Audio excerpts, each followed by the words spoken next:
What if your greatest weakness was, in truth, a suppressed form of power? What if the very sensitivity that has left you feeling exposed and exhausted is not a flaw in your nature, but the foundation of an intelligence the rational world has forgotten how to recognize? You sit before me with a quietness the world has mistaken for weakness. But this silence has never been emptiness. It is the veil through which the deeper movements of the psyche seek to rise. You, the sensitive individual, the empath, have carried this silence like an invisible inheritance, a burden borne through generations. And beneath that tranquil surface stirs a storm that has been forming not for months, but for years. Perhaps for a lifetime. Perhaps, indeed, for generations. When such an individual enters the rise, and it is a rise that no one believed they contained, it is not the rise of mere ambition, nor even of defiance. It is the rise of something older. Something that belongs properly to the realm of the primordial images, the archetypes. It is something the collective unconscious has been nourishing in secret, in the dark loam of the soul. You must understand, you are not, in essence, rising against the world. You are rising into yourself. The journey of the empathetic psyche has always been profoundly misunderstood. The world expected your softness to signal fragility, your compassion a readiness to yield, your sensitivity an inevitable defeat. Your attunement to the emotional body of humanity was mistaken for a lack of strength. But this sensitivity is the oldest form of intelligence, the kind that comes from perceiving what the rational daylight mind cannot begin to grasp. It is the intelligence that feels the tremor of a lie in the soul before the lie is spoken, that hears the muffled cry beneath another's laughter, that recognizes the shadow moving behind a mask long before the person wearing the mask has become conscious of it. This is not weakness. It is a psychic inheritance, a gift from the unconscious itself, though it so often comes wrapped in the garment of suffering. For many years the empath learns to suppress this gift. They learn to quiet their own inner voice so that others may feel comfortable. They learn to take responsibility for emotional states that never belonged to them. They learn to dim their inner fire so that others are not intimidated by its warmth. But the rise happening within you now is not merely a moment of personal courage. It is the moment the psyche as a whole refuses to continue betraying itself. That betrayal, subtle and unconscious, woven through personal childhood wounds and ancestral memory, has lived within you as an inner split. I have called this condition psychic dissociation. It is the moment the soul divides itself in order to survive the conditions of the world into which it was born. Those of empathetic nature are often born into worlds where their gifts are not recognized, where intuition is dismissed as fancy, where emotional clarity is punished, where the ability to sense truth becomes a profound threat to those who fear being truly seen. And so, the empath becomes invisible by necessity. Not because invisibility is natural to them, but because it has been the only safe harbor. Yet, every time you stepped away from your own truth, something within you kept count. Every time you silenced yourself to protect another's illusion, a part of your psyche withdrew into the shadow. It did not die there. It waited. And when the moment comes, as it is coming now, that hidden part begins its slow ascent. This rise is not loud. It is not dramatic. It is not an act of rebellion or vengeance. It is the slow, inevitable return of those parts of you that were exiled from your own life. It is the self-reclaiming authority from the wounded and adaptive ego. It is the unconscious sending signals upward, saying, "You cannot carry the world anymore. You must at last carry yourself." Many people around you will not understand this transformation, for they have only ever met your surface, never your depth. They saw your gentleness and assumed it was your entirety. They did not perceive the archetypal forces moving within you, shaping your destiny. They did not see the warrior hidden in the servant, the sovereign hidden in the caretaker, the truth-seeker hidden in the peacekeeper. But those who have underestimated the empath always make the same fatal error. They fail to recognize that the one who understands others most deeply is also the one who can transform themselves most completely. There is a moment in the individuation process, a moment that cannot be faked or forced, where the psyche refuses to continue bending unnaturally. It straightens itself, as a tree does after years of leaning toward a single distorted source of light. That straightening is the rise. It is the moment your inner axis aligns with something eternal. When this happens, your relationships shift. Your boundaries sharpen. Your intuition becomes louder than your fear. And the people who once relied upon your silence begin to feel strangely threatened by your newfound clarity. You may believe the rise is happening because you have suddenly become stronger. But your strength has not changed. What has changed is that you have stopped abandoning yourself. You are no longer negotiating with your own soul. You are no longer giving away what was meant by nature to illuminate the path ahead. The empath's rise is not a single event. It is an awakening of the internal world that has been waiting, with infinite patience, for permission to step forward. And you are the only one who can give that permission. When I speak of this inner rise, I am not speaking metaphorically. In dreams, this movement appears as concrete upward motion, ascending mountains, climbing spiral staircases, emerging from the sea, rising above a vast forest. These are not random images. They are the psychic, symbolic language announcing that unconscious contents are beginning to integrate themselves with the conscious mind. Such archetypal dreams are reliable indicators of profound transformation. When an empath begins to rise, their dreams intensify. They dream of fire, of doors, of old houses with ancient rooms opening after being locked for decades. They dream of birds taking sudden flight, of serpents shedding their skin, of water becoming clear after years of murkiness. These symbols are not accidents. They are revelations.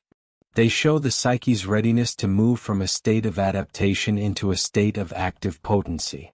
When one is born with this empathetic disposition, the world often teaches them that their role is solely to soothe, to absorb, to soften.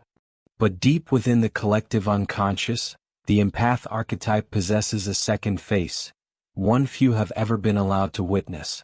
The first face is the healer. The second face is the truth-bearer. The empath who rises does not rise to hurt others. They rise to reveal what has been hidden, to show what others refuse to see, to embody a clarity that threatens the comfortable lies in the room. That is why so many have doubted your strength, not because you lacked it but because they feared what your strength would reveal about them.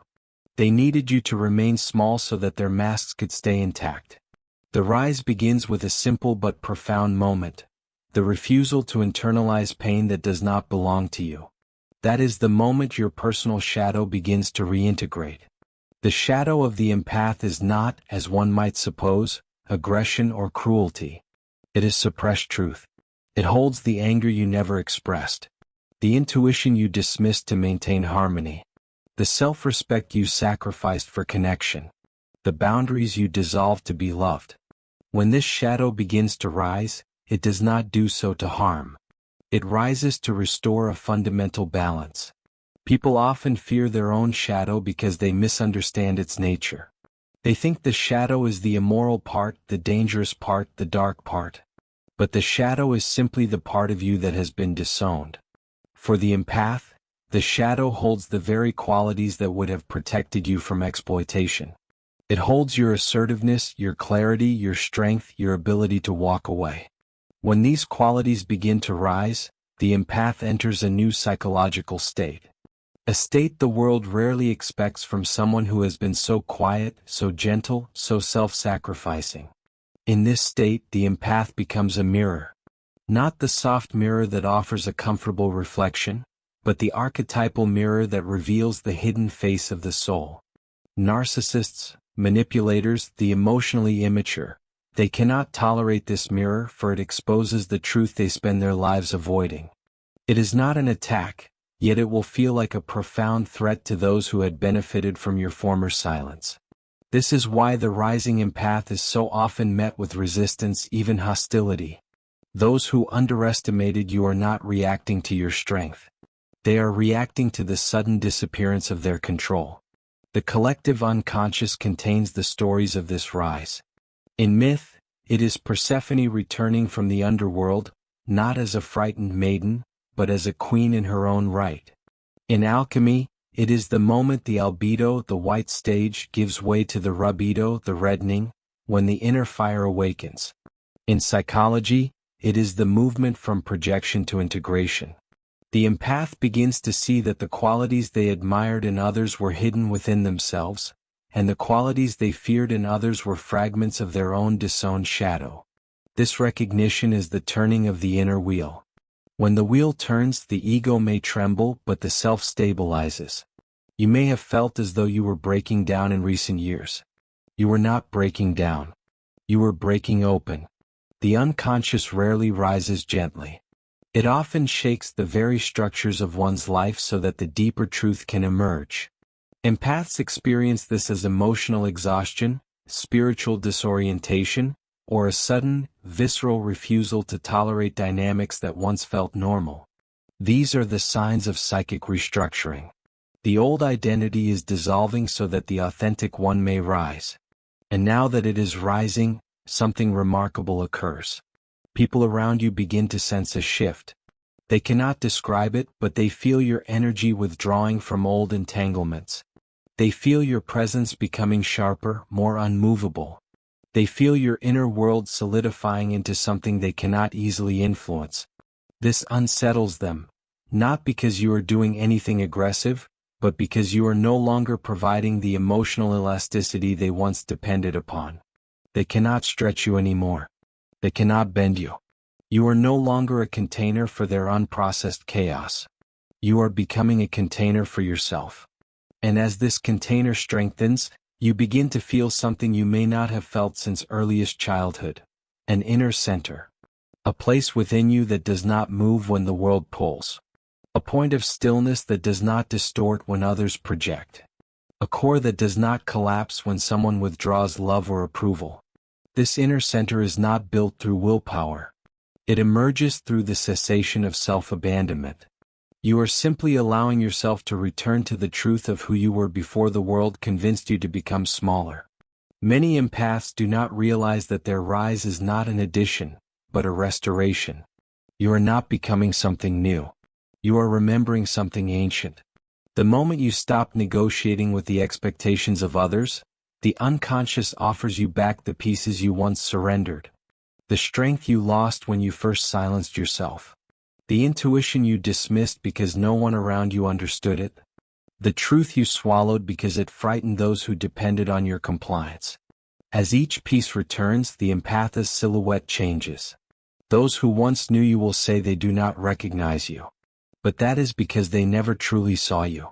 They saw only the version of you that you curated for their comfort. Your rise, therefore, is not a performance. It is not for display.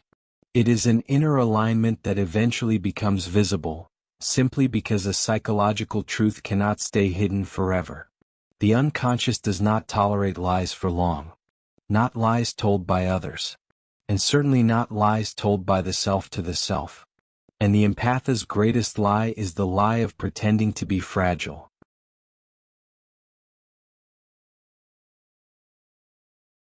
Fragility was never your nature. It was your disguise. You wore it to survive the emotional climates of the people you loved. But every disguise must eventually dissolve, or it becomes a prison.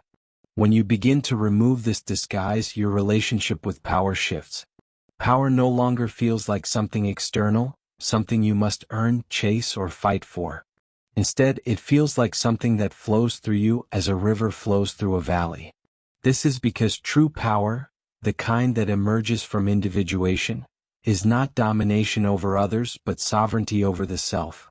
It is the realization that your inner world no longer bends under the weight of other people's stories. You are no longer maintaining their illusions at the expense of your own truth. And when you step into this state, others feel it before you do. They sense the change in your presence. They sense the subtle withdrawal of your emotional labor. They sense the quiet but undeniable shift in the way you hold yourself. You no longer rush to rescue them from their discomfort. You no longer soften your tone merely to keep the peace. You no longer absorb what they refuse to process. They feel the gravity around you changing. And some will panic because they depended on your willingness to carry what they refused to hold. They will say you have become cold. But this new coldness is not cruelty. It is clarity. It is the refusal to sacrifice your own integrity to maintain another's comfort. It is the absence of emotional manipulation, your own and theirs. The empath who rises becomes emotionally neutral in situations where they once felt overwhelmed, not because they feel less, but because they no longer confuse compassion with self-destruction. This neutrality is the mark of psychological maturity. It is the moment you begin to operate not from guilt or fear, but from inner truth. In dreams, this shift often appears as a new landscape. Vast plains replacing claustrophobic rooms. Clear skies replacing fog. Running water replacing stagnant pools. The psyche communicates through images long before the ego understands the transformation consciously. An empath nearing this rise may dream of climbing a hill and finally reaching the summit after years of wandering. They may dream of a childhood home, but with its rooms rearranged, illuminated by a new source of light. They may dream of standing before a mirror and seeing a different self looking back. These are not fantasies. They are psychological milestones. They signal that the unconscious is preparing you for a new identity, one that integrates both your sensitivity and your strength. To understand the rise of the empath, one must understand the law of opposites. That which you have suppressed becomes the root of that which you one day become. The empath suppresses their fire to appear gentle. One day that fire becomes their boundary. The empath suppresses their intuition to appear agreeable. One day that intuition becomes their shield. The empath suppresses their truth to maintain harmony. One day that truth becomes their liberation. The rise is born from everything you once betrayed in yourself. And those exiled qualities return with a kind of sacred authority. It is here that we must speak plainly of the archetypes, for the empath's rise is not a personal journey alone. It is an archetypal pattern. From the healer, the sage, the oracle, the innocent rises a new type, the warrior of light. Not in a naive or romantic sense, but in the true psychological sense of the psychic warrior who confronts the darkness within and refuses to remain fragmented. The empath who rises is no longer merely a receiver of emotional information. They become an interpreter of it, a master of it, a sovereign of it. This is why the rise is so powerful. You are integrating both sides of your nature, the soft and the sharp, the receptive and the assertive, the healer and the protector. When this integration begins, the empath often feels an untamed surge of instincts, an urge to withdraw from people who drain them, to speak truth even when it disrupts harmony, to walk away from relationships that once felt familiar. These instincts are not mere reactions.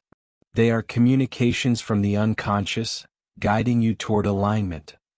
Many empaths resist these instincts at first, because they confuse loyalty with self-sacrifice. But the unconscious is relentless. It will continue sending signals, dreams, synchronicities, emotional discomfort, until you finally allow yourself to follow the path meant for you. People around you may accuse you of changing suddenly. But the truth is that nothing about your essence has changed.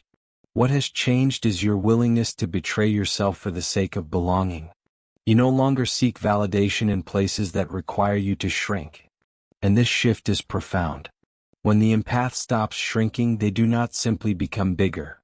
They reveal that they were never small. They were merely living in a psychological posture that disguised their true proportions.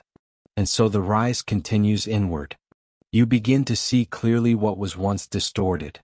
You begin to notice that many relationships in your life were built upon your silence, not upon mutual respect. You begin to see that the people who called you too sensitive were often the ones who feared what your sensitivity revealed.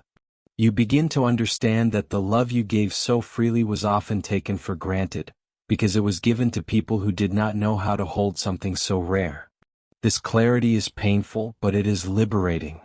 It frees you from illusions that have depleted your energy for years.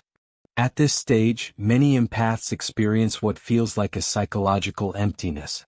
It is not depression, though it may resemble it. It is the empty space left behind when the false self dissolves. The psyche needs this emptiness to rebuild. It is the silence before the new voice emerges. It is the stillness before the new identity takes shape. This emptiness is sacred. It is where the unconscious begins to show you what you were always meant to become. As you dwell in this sacred void, something extraordinary begins to happen. You start recognizing your own patterns.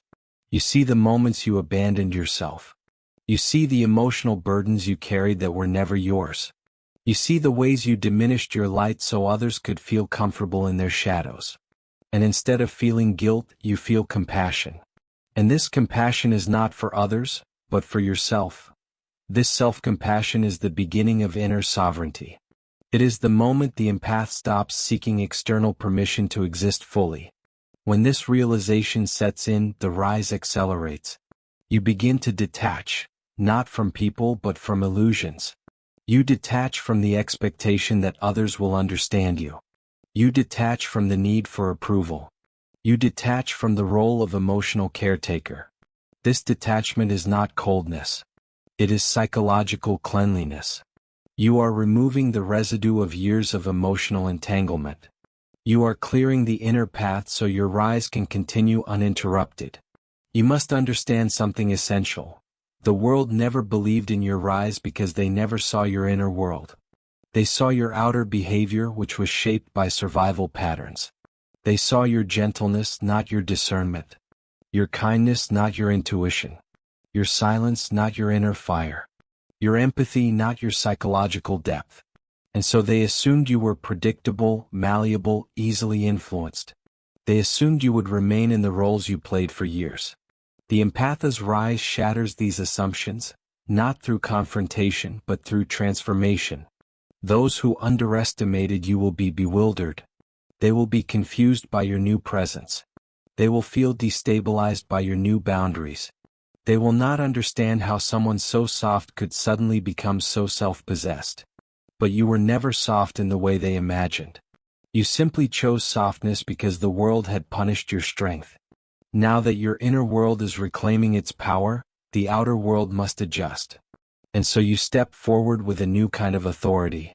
Not loud, not aggressive, not performative. It is an authority that comes from alignment with the self, with the oldest, deepest part of your psyche. It is the authority of someone who has confronted their own shadow and emerged with clarity. This clarity is not the end of your rise. As you stand at this threshold, something within you becomes unmistakably lucid. You begin to see how your entire life was preparing you for this moment. Not through grand victories or visible achievements, but through the subtle pressures that shaped your emotional body, like a sculptor working in silence. Every disappointment carved an inner form. Every betrayal etched a deeper understanding. Every moment of feeling unseen developed an inner sight that does not depend upon the eyes. The empath's rise is not created by triumph. It is created by the wounds that refuse to break you. You were not meant to rise early. You were meant to rise now, after years of carrying what others projected onto you. After years of being the emotional anchor for people who had no anchor of their own. After years of holding the line in spaces where you were never held. This rise requires that history. Because only someone who has lived deeply in emotional shadows can rise with such clarity. Those who have always walked in the light cannot understand the value of illumination. But you understand because you have known prolonged darkness, sometimes imposed by others, sometimes inherited, sometimes unconsciously chosen. And here is the truth many empaths struggle to accept. The people around you did not fail to believe in your rise because you were weak. They failed because they only knew the version of you that adapted to them. They never met the version of you that existed beneath those adaptations. The ancient part. The archetypal part. The part that never doubted your potential. That part has been speaking through dreams, through synchronicities, through intuitive whispers that you sometimes ignored but never fully silenced. Now, as you rise, you are finally listening. The process of listening to oneself is deeply sacred. It is an act of reclaiming psychic territory. The world is loud and full of voices, opinions, judgments, expectations, all competing to shape your identity. But none of them know your inner world. None of them have seen the symbolic landscapes that appear to you in moments of solitude. None of them have walked through your nightmares, your visions, your silent reckonings. None of them have met the self within you, the central archetype that organizes your entire psyche. Only you can hear it. And now that you are listening, its voice grows louder, clearer, and more commanding. This voice does not shout. It does not plead. It does not apologize. It speaks with the authority of something eternal. When the self speaks, it does so through quiet conviction. Not the conviction of logic, but the conviction of truth. You feel it as a quiet no rising in your body when you encounter something that once trapped you. You feel it as a quiet yes when you step toward something aligned with your deeper nature. This inner guidance is the compass of the rise. It recalibrates your path, redirects your energy, protects you from old patterns. As this compass strengthens, you begin to observe your relationships from a new vantage point. Not the vantage point of longing or fear, but of clarity. You see who truly cared for you and who cared only for the comfort you provided. You see the difference between people who loved your soul and people who loved your compliance. You see how many years you spent trying to heal others as a substitute for healing yourself. The empath's rise requires an honest reckoning with these truths. It is not a punishment. It is a purification. You cannot rise while carrying the emotional debris of those who refuse to rise with you. At this stage, you may feel a strange sensation, the sensation of your soul pulling away from what once felt familiar. Old friendships may feel brittle. Old roles may feel suffocating. Old patterns may feel intolerable. This detachment is not emotional numbness. It is the psyche withdrawing energy from what no longer serves your individuation. Individuation demands honesty. It demands that you acknowledge when a version of yourself has expired. And so the empath begins to shed, like the serpent in ancient symbolism, leaving behind an identity that was once necessary but is now too small. People often misinterpret this shedding. They think you have become distant. They think you are withdrawing. They think you are pushing them away. But in truth, you are stepping toward yourself. You are stepping toward the calling that has whispered to you in dreams for years. You are stepping toward a wholeness that does not require you to fracture your soul in order to maintain a connection. This is the rise. And in this rise, something deep within you awakens, the archetype of the inner guardian. For most empaths, this archetype has been dormant, overshadowed by the archetype of the healer. The healer gives. The guardian protects. The healer absorbs. The guardian discerns. The healer understands. The guardian refuses what harms. When the empath's rise begins, these archetypes merge. The result is a person who feels deeply and protects fiercely. A person who sees through illusions and refuses to anchor themselves to them. A person who understands suffering and refuses to carry it unnecessarily. This integration is what makes the rising empath so powerful. Not powerful in a worldly sense, though worldly power may follow, but powerful in the psychic sense. Powerful in presence. Powerful in clarity. Powerful in emotional stability. This power is unsettling to those who expected you to remain predictable. Your rise exposes the fundamental imbalance in their relationships with you. They were accustomed to the version of you that needed nothing, that gave endlessly, that apologized for truths not yours to apologize for. But now you rise with a new understanding, that empathy without boundaries becomes self-abandonment. That compassion without discernment becomes self-sabotage. That healing others without healing oneself becomes a silent form of self-destruction. And so the rise is accompanied by a return to the self, a return so profound that it redefines your entire emotional ecosystem. This return has a dream image often shared across cultures, the image of a doorway. A narrow door, sometimes old, sometimes dark, sometimes carved with symbols that feel familiar even if you cannot read them.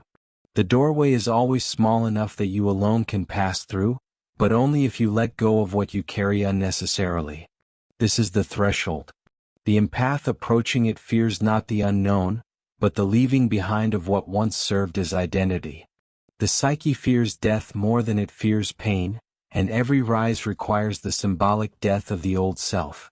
When you pass through this door, what is on the other side is not a new world, but a deeper dimension of the world you already inhabit. You begin to sense the emotional currents beneath people's words. You notice the shadows behind their behaviors. You feel the truth of situations before they unfold. This is not paranoia. It is intuition finally relieved of all the noise that once drowned it out. You are not becoming more sensitive. You are becoming more accurate. The empath's rise sharpens perception. It dissolves illusions. It clarifies motives.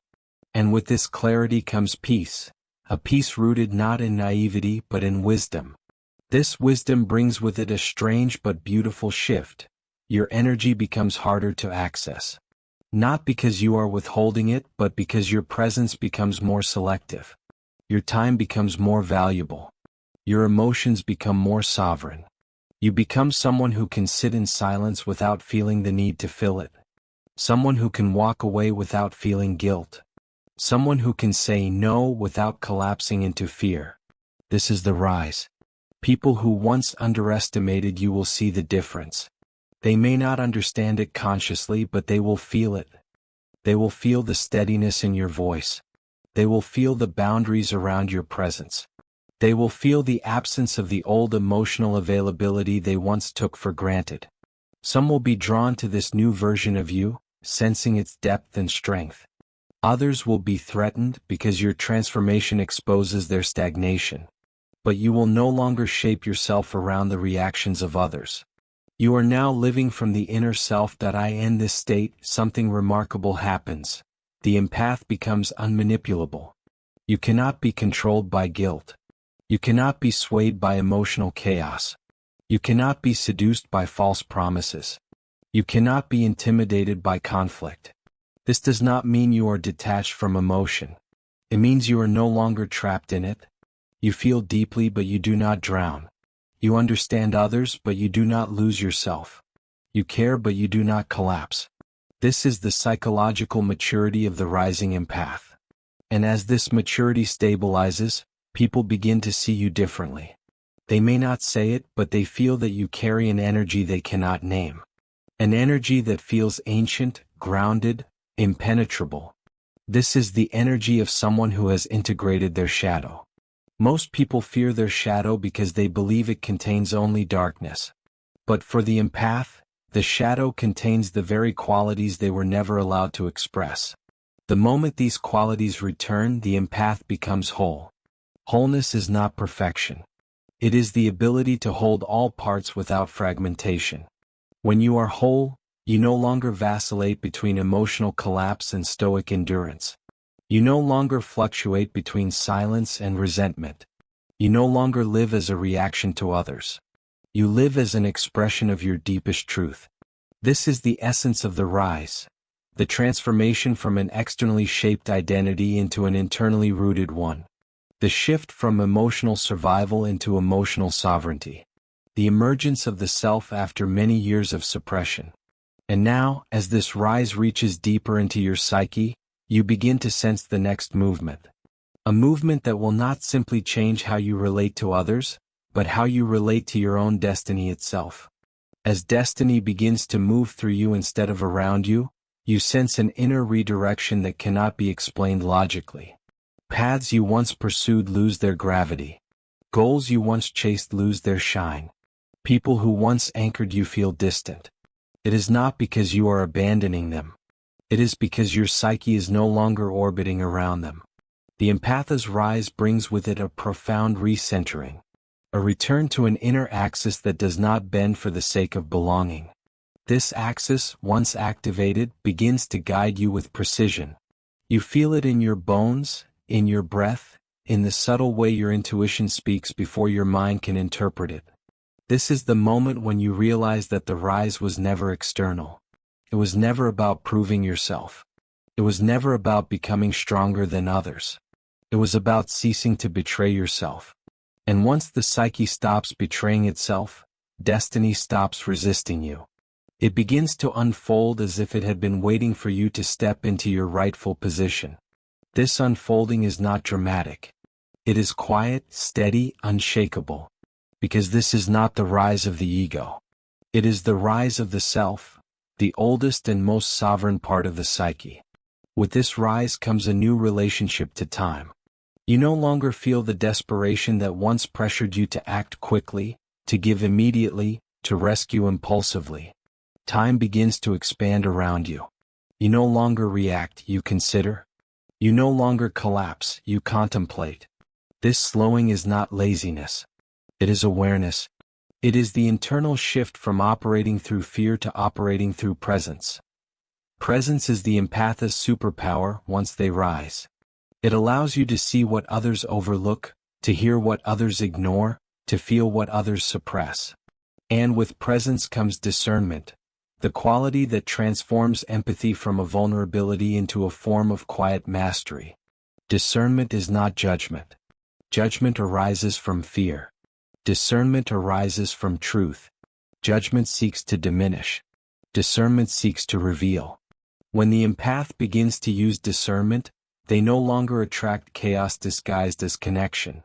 They no longer welcome people whose intentions are unclear. They no longer internalize the emotions of those who refuse to grow. Discernment becomes the psychic filter through which your energy is preserved. It is the guardian at the gate of your inner world. With discernment awakened, the empath enters a phase of life where relationships become fewer but deeper. You no longer tolerate half-present interactions, half-hearted promises, or half-truths spoken to maintain comfort. You begin to crave sincerity. You begin to crave clarity. You begin to crave resonance, connections that align with your frequency instead of draining it. This craving is not a mere desire. It is a calling. The psyche is directing you toward people who can witness your full rise without fear, envy, or control. People who do not flinch at your truth, who do not shrink from your intensity, who do not confuse your depth with complexity. These are the ones who will meet you at the level of your becoming. But to reach these people, you must first walk through a sacred passage, the passage of solitude. Solitude is not loneliness. Loneliness is the absence of others. Solitude is the presence of yourself. And for the rising empath, solitude is the crucible where the final stage of transformation occurs. In solitude, the psyche reorganizes itself. It sifts through the remnants of old identities. It releases the echoes of voices that once shaped your self-perception. It dismantles the fortifications you inherited, from childhood, from family systems, from society, from wounded relationships. Solitude becomes the psychological womb in which the new self gestates. During this period, you may feel an almost mystical sense of detachment from certain emotions, from certain versions of yourself. This detachment is not disconnection. It is release. You are releasing the psychic weight of years of emotional overresponsibility. You are releasing the belief that love must be earned through sacrifice. You are releasing the fear that your truth will alienate others. The empath cannot rise fully while carrying the remnants of their previous emotional identity. And so the psyche does what it must. It purges. This purge is not always gentle. Sometimes it arrives as tears that feel ancient. Sometimes as anger you never allowed yourself to feel. Sometimes as silence, heavy and dense, demanding you listen deeply. Sometimes as dreams, powerful, symbolic, unsettling. You may dream of fire burning down an old house, symbolizing the dissolution of outdated structures. You may dream of water rising and cleansing a darkened shore, symbolizing emotional renewal. You may dream of meeting a figure, a guide, a shadow, an ancestor, who speaks in riddles, yet leaves you with a clarity you cannot articulate. These dreams are not fantasies. They are communications from the unconscious, guiding the purge. When the purge is complete, something extraordinary happens. The empath feels space inside themselves. Spaciousness is the first sign of psychological rebirth. It is the absence of unnecessary noise. It is the quiet hum of inner alignment. It is the sense that you are no longer spread thin across emotional landscapes that do not belong to you. This spaciousness is the soil in which your new destiny will grow. And in this new spaciousness you begin to hear a calling, not from the world but from the self. The calling is not a command. It is a resonance. It pulls you toward certain choices, certain paths, certain truths. The empath's rise activates the archetype of the pathfinder, the one who does not follow external maps but internal signals. You begin to sense where your energy naturally wants to move, toward creation, toward meaning, toward purpose, toward relationships that expand you instead of shrinking you, toward environments that nourish you instead of draining you. With the rise comes an unexpected shift. You no longer fear being misunderstood. You no longer fear being alone. You no longer fear disappointing others. These fears lose their power because you have returned to yourself. The empath who rises becomes anchored from within. And when you are anchored from within, the world cannot untether you. This inner anchoring gives birth to a new form of presence. A presence that feels grounded, unshakable, quietly commanding. People feel it in you even if they cannot name it. It feels like strength without aggression. Like clarity without rigidity. Like depth without heaviness. Like ancient wisdom carried effortlessly in a modern body. This presence is the hallmark of the individuated empath. And with this presence comes an aura of inevitability. Those who once doubted you will feel, at first, a sense that you are becoming someone they cannot predict. Someone they cannot manipulate. Someone they cannot diminish. You are no longer the empath they thought they knew. You are the empath who remembered. And in that remembering you have become undeniable. No one believed you had this rise inside you because no one recognized the silent architecture of your psyche. They saw the external self, not the inner structure. But now that the architecture is visible, now that the self has sent its roots deep into your being, you become undeniable. And your destiny begins to move with a momentum that feels both natural and unstoppable. You notice synchronicities, meaningful coincidences that guide you to the right people, the right opportunities, the right insights. This is not magic. It is alignment. When the inner world aligns, the outer world rearranges itself. Life begins to respond to your authenticity instead of your fear. You see doors open that were previously invisible. You see possibilities emerge that once felt unimaginable. This flow is not luck. It is the natural consequence of becoming who you were always meant to be. And now, as the rise reaches its completion, something profound reveals itself. You were never underestimated because you were weak. You were underestimated because people mistook your empathy for an absence of depth. They mistook your softness for an absence of strength. They mistook your silence for an absence of clarity. They mistook your patience for an absence of power. But the empath who rises does not just rise. They return. They return to their truth. They return to their intuition. They return to their destiny. Your rise is not vindication. It is revelation. The revelation of a self emerging after years of burial. The revelation of a soul that finally refuses to dim. The revelation of a mind that no longer collapses under emotional weight. The revelation of a heart that no longer apologizes for its depth. The revelation of the empath entering the very transformation no one believed was possible. And now you stand, formed in the shadow and the light.